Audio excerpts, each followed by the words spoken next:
Dead simple DIY stair tread gauge.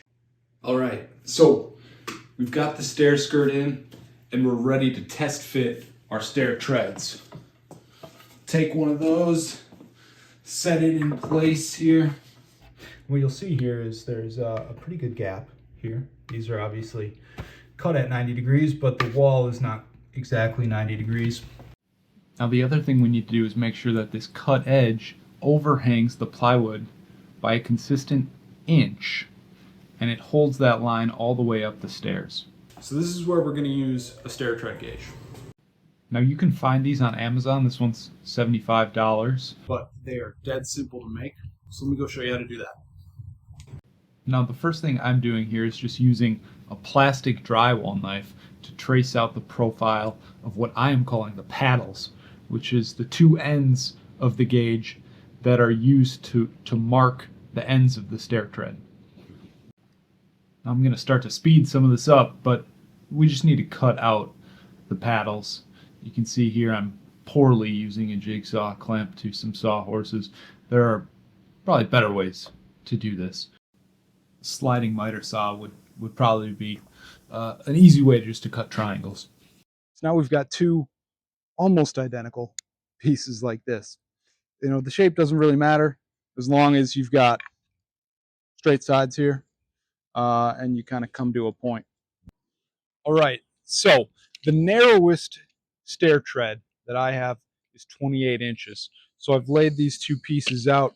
You'll see I actually cut those nubs off.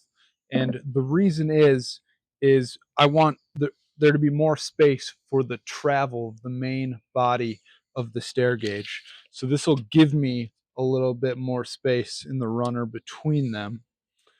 Now, I'm going to space these out a little bit under that minimum 28. So I've gone 27 inches with this. And then right here, I'm just going to mock up. Okay, this is going to be the center of my gauge. I'm going to cut it about that short. But before I do, I'm going to finish off these paddles. So I need to countersink a through hole because ultimately there's going to be bolts that are fixed into each of these paddles that can be tightened down with some knobs on the actual tread gauge itself. So first I'm cutting the through holes, and then I'm going to add this countersink so the bolt can sit flush beneath the surface of the paddle. Now I'm using these T-nuts to hold the bolts in, which is entirely unnecessary. You can just use epoxy really to hold these in place, but I have like 100 pack of these and I got it in my head that I wanted to use them for this project. So I'm pounding them in there, and then I will just thread the bolts into each of these two paddles and they will be good to go. Now that we've finished the two paddles, I've laid them out here 27 inches apart.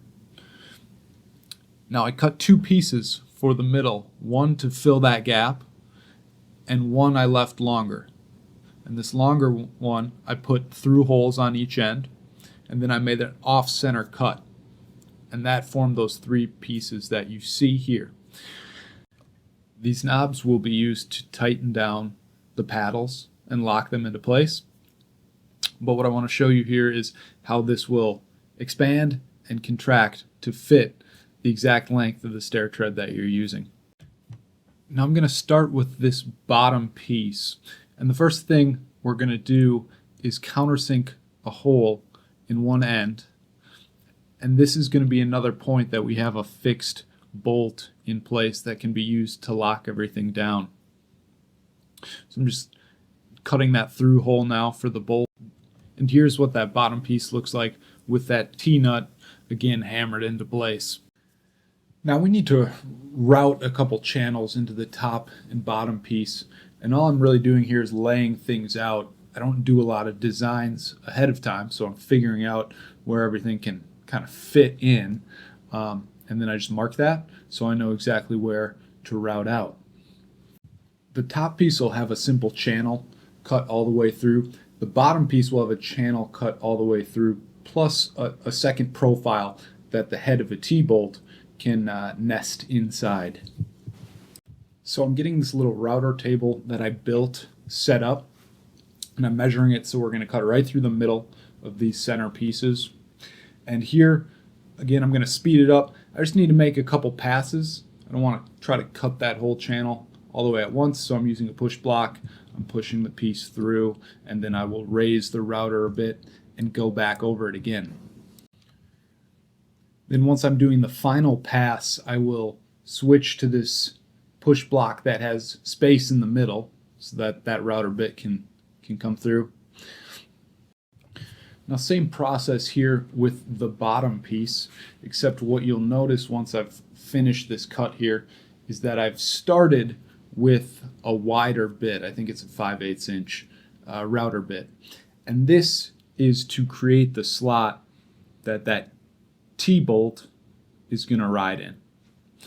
Now I'm going to, again, cut that thinner through channel that the rest of the bolt can pass through.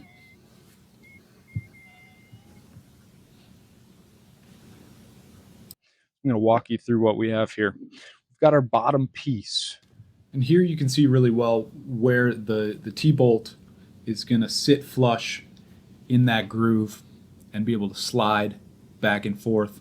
And this is so when it's on the ground, you're not going to get any interference. You'll see I've also glued and nailed this short piece. So this is just fixed in place. This can accept the one paddle. And then we've got the top component where we've got holes on each end all the way through and the center channel. And the two bolts are just going to go one in the hole and one is going to travel the length of that channel. This lets us extend and contract the gauge to match the length that we need.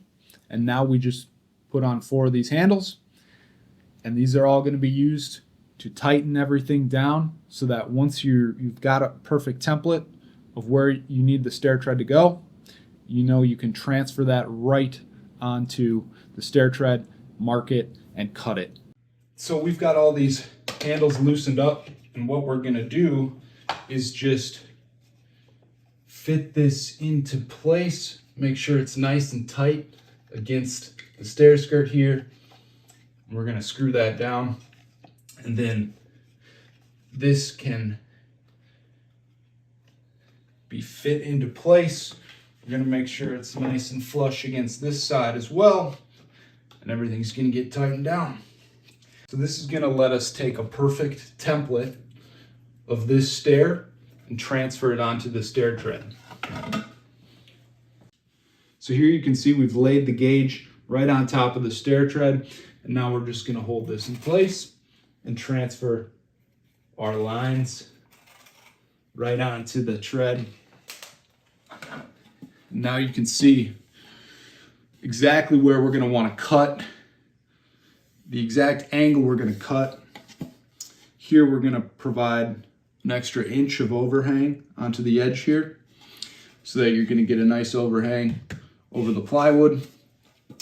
And we're going to be able to make these cuts, and this is going to fit nicely into place on the stairs. And so here's what that looks like on a finished stair tread. We were able to cut the angle perfectly so it fits nice against the stair skirt. We were able to provide a nice consistent overhang over the other edge of the plywood, and it looks great.